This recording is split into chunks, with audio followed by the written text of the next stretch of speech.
All men are not created equal.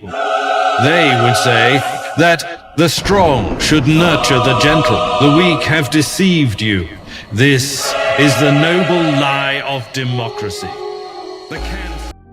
En el universo de Red Rising, la humanidad ha colonizado el sistema solar bajo un régimen rígido de castas biológicas conocidas como los colores. Arriba de todos están los dorados, una élite diseñada para gobernar. Son altos, fuertes, educados para la guerra y convencidos de que su dominio es natural. Debajo, muy debajo, se encuentran los rojos, trabajadores destinados a las minas, engañados desde su nacimiento para creer que sacrifican sus vidas por un futuro que nunca verán. El mundo es una jerarquía absoluta, cada color tiene una función, un lugar y un límite del que no pueden escapar. La obediencia no es una opción, sino un diseño. Los dorados viven como dioses, los rojos mueren como engranajes. En este escenario surge Darrow, un joven minero que tras una tragedia personal y una revelación devastadora, es transformado física y socialmente para infiltrarse en la casta dorada. No como espía silencioso, sino como un competidor directo en los juegos brutales donde se forja la élite del imperio. La saga no sigue a los rojos como pueblo, sino a Darrow dentro de las entrañas del poder dorado. Y es ahí donde Red Rising construye su encanto. Una historia que empieza como rebelión proletaria, pronto se convierte en el ascenso de un individuo excepcional dentro del mismo sistema que supuestamente combate. Una revolución que en apariencia viene desde abajo, termina siendo contada desde arriba. Como un mundo que denuncia el fascismo estético de los dorados termina sin querer celebrando sus códigos, su violencia y su carisma. Porque para comprender la crítica primero hay que entender el escenario. Y en ese escenario, Red Rising es un espejo inquietante de los mitos de poder que seguimos consumiendo. Antes de analizar la obra, necesito detenerme un momento para explicar qué es realmente el fascismo. Mucha gente lo reduce al lema todo dentro del Estado, nada fuera del Estado, pero pensar que eso define todo el fenómeno es como creer que una sola parábola explica todo el cristianismo. El fascismo es mucho más complejo y sobre todo mucho más peligroso. El fascismo surge en Europa entre 1919 y 1945, impulsado por ideólogos como Giovanni Gentile, Benito Mussolini, Julius Evola y en Alemania por pensadores como Carl Schmitt o Alfred Rosenberg. Ellos entendieron algo inquietante, que existe en el ser humano una tendencia profunda hacia la violencia, el orden rígido y la obediencia al más fuerte. El fascismo toma esa pulsión y la vuelve sistema. Para legitimarse, construye su identidad a partir de mitos antiguos, la grandeza imperial de Roma, la idea del pueblo elegido o el héroe que conquista y somete por mandato divino o histórico. El fascismo funciona porque glorifica el heroísmo, el sacrificio, el honor, la disciplina y todo tipo de virtud elevada al extremo hasta volverse obediencia absoluta.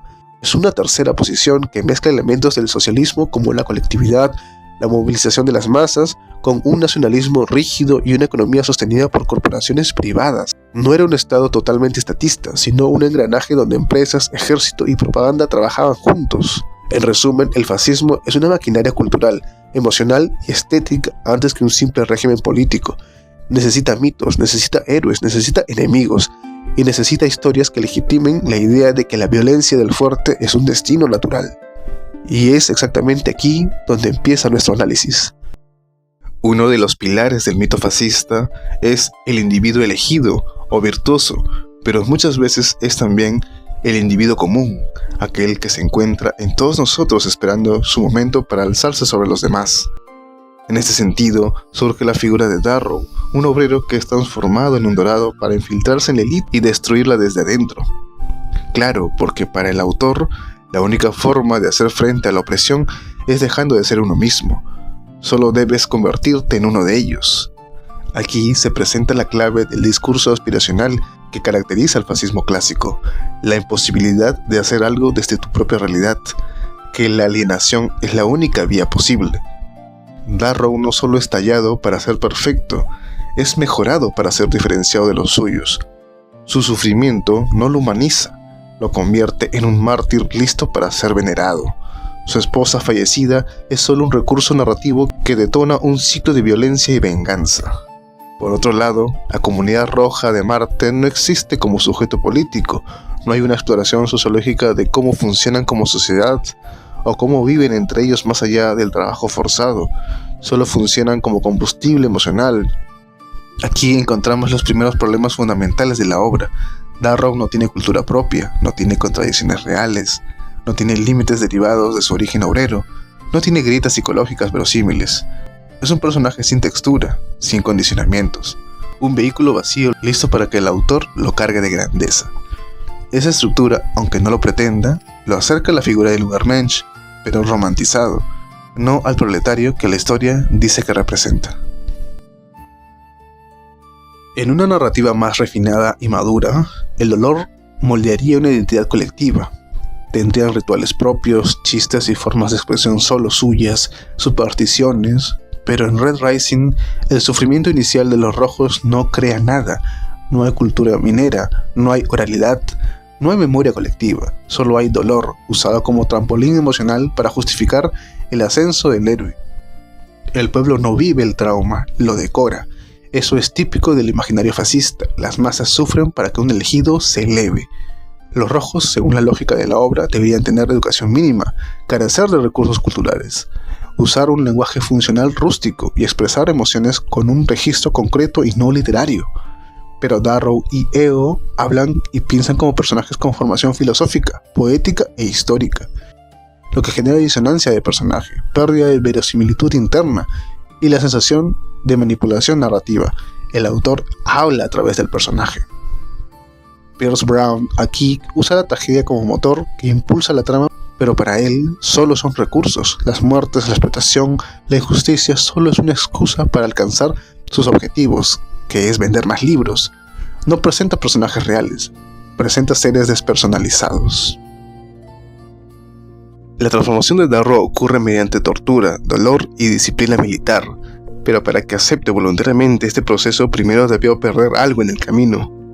Eo, su esposa, es asesinada páginas atrás para justificar esta transformación. A partir de que Darrow asciende a un dorado perfecto, su éxito se comienza a medir por cuánta dominación ejerce.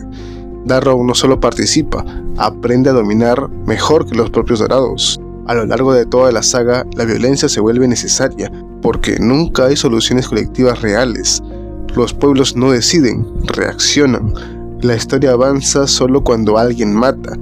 La ética siempre pierde frente a la eficacia. El héroe se valida por su capacidad de destruir. Red Rising no te dice explícitamente la violencia es buena, hace algo más peligroso. Construye un mundo donde la violencia es la única opción imaginable, y cuando una obra elimina sistemáticamente toda alternativa, no está narrando una tragedia, está naturalizando una ideología. Las castas doradas, que representan una aristocracia belicosa que la narrativa intenta cuestionar al principio de la obra, con el pasar de las páginas acostumbran al lector a su violencia, a su distorsionada forma de ver el mundo. La obra deja de cuestionar y empieza a glorificar.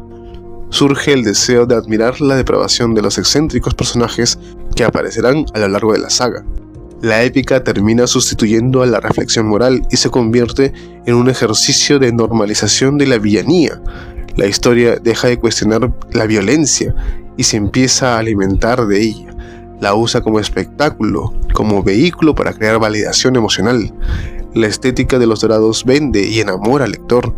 Sus discursos empiezan a calar en sus mentes y se implanta el deseo de ser como ellos. Otro rasgo clave del imaginario fascista es la estetización del poder, como si verdaderamente el autor se hubiera empeñado en crear un sistema atractivo del que todos pueden disfrutar. No sé si sea consciente de esto, pero su estilo literario te muestra que la tiranía puede ser seductora, atractiva y deseable. En Red Rising los dorados son bellos, tienen cualidades envidiables, pero también poseen filosofía, retórica, rituales, dialectos, historia. Los rojos solo tienen dolor, no existen porque no importan, son carne de cañón. Es como si el autor sintiera un profundo desprecio por los oprimidos, como si el autor se sintiera un dorado, que cree que los simples obreros por su misma condición no pueden ser interesantes, porque son ignorantes, cuando en la literatura hay tantos ejemplos de culturas oprimidas siendo ricas en ritos culturales y formas de expresión.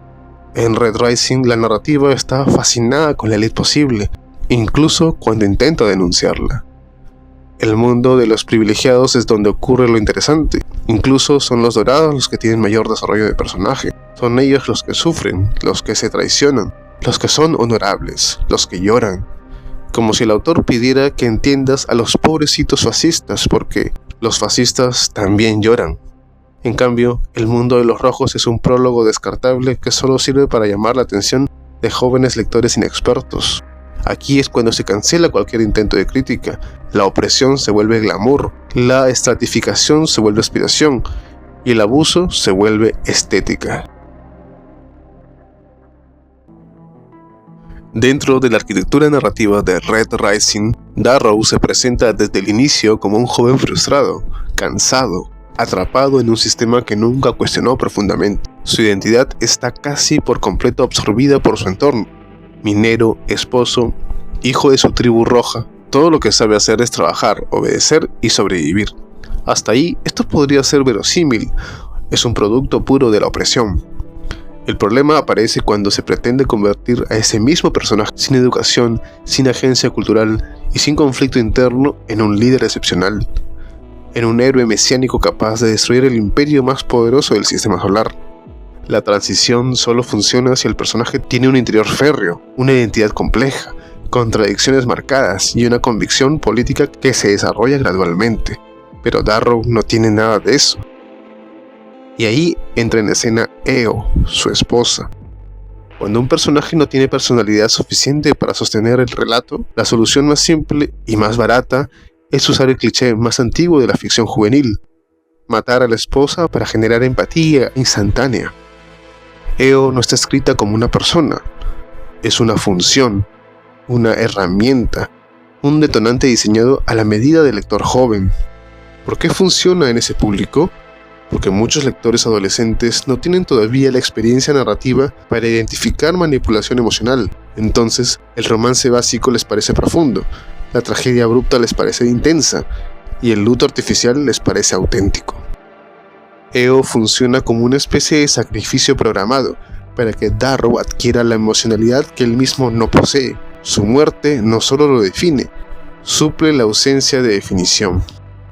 Y lejos de dejarla descansar como símbolo, Brown sigue exprimiéndola. En Hijo Dorado, el segundo libro, Pierce Brown vuelve a usar a Eo como combustible dramático. La revela embarazada, no durante la historia, sino después, cuando puede servir como intensificador del dolor y culpa del protagonista. Eo se convierte entonces en una muleta narrativa, necesaria porque Darrow no produce emoción por sí mismo.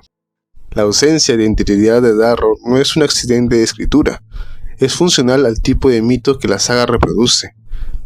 En los relatos de corte fascista, consciente o inconscientemente, el héroe no piensa, el héroe encarna, no reflexiona, actúa, no duda, se sacrifica, no construye identidad propia, porta una misión depositada por otros.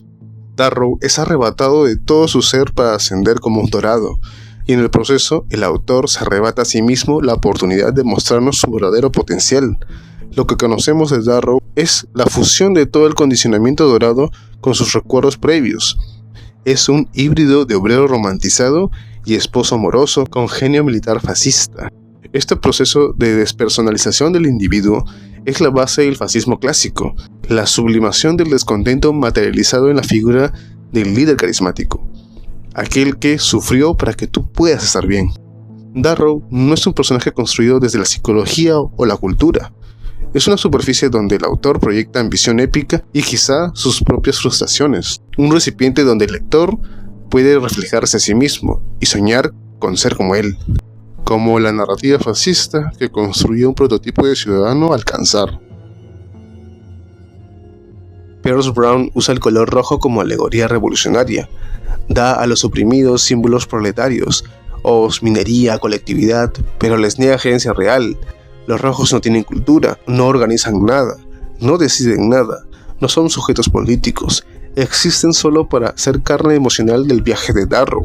El único revolucionario importante es un rojo modificado, Darrow, lo cual invalida la metáfora proletaria desde su raíz. Eso es exactamente lo que hacía cierta propaganda fascista. La obra simula ser antiautoritaria mientras entrena emocionalmente al lector para admirar a los autoritarios. Para evitar ser acusado de fascista, crea dorados chinos, dorados afrodescendientes rubios, doradas mujeres belicistas, inteligentes y atractivas. La obra intenta justificar la mezcla, pero sin coherencia histórica o política. Ofrece implicaciones vagas sobre alianzas previas a la conquista, acuerdos entre potencias pre-sociedad, convergencias de élites globales. Pero ese intento de justificar diversidad dorada contradice la base misma del sistema.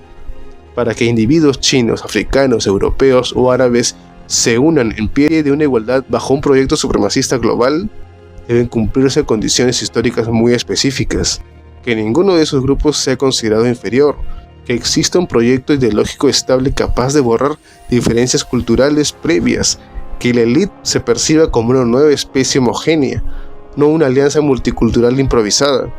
En sistemas autoritarios basados en la supremacía biológica, históricos o ficticios, hay un elemento imprescindible. La élite dominante debe percibirse a sí misma como un linaje puro, homogéneo y diferenciado del resto, no porque la realidad científica respalde esa pureza, sino porque el mito de la superioridad solo funciona si se mantiene simbólica, visualmente clara. Si la élite incluye múltiples grupos étnicos reales mezclados aleatoriamente, el mito se derrumba, y sin mito no hay supremacismo funcional. Peirce Brown no construye un mundo inclusivo, utiliza la diversidad para vender más libros, se burla de la inocencia del joven lector y construye un mundo elitista disfrazado de inclusivo. La diversidad no cuestiona la jerarquía, la hace más atractiva, la suaviza, la hace digerible y deseable, la convierte en espectáculo. Y eso precisamente es lo que vuelve a Red Rising una obra tan peligrosa en términos simbólicos. Su estética democrática encubre una estructura profundamente aristocrática. Un lector desprevenido siente que está leyendo una historia revolucionaria, cuando en realidad está recibiendo un mito donde la libertad solo existe para la élite, la violencia define el valor de una vida y el sueño proletario nunca puede cumplirse sin convertirse primero en opresor. La primera persona, en términos narrativos, puede humanizar una historia, o puede justificar lo injustificable. El lector juvenil tiende a confiar demasiado en el narrador, y más aún cuando se trata de forma directa. ¿El protagonista puede estar equivocado? Por supuesto, pero parece que esto es algo que esta obra decide desechar. Cuando un personaje te dice «yo» con seguridad absoluta, el lector recibe su visión del mundo sin filtro.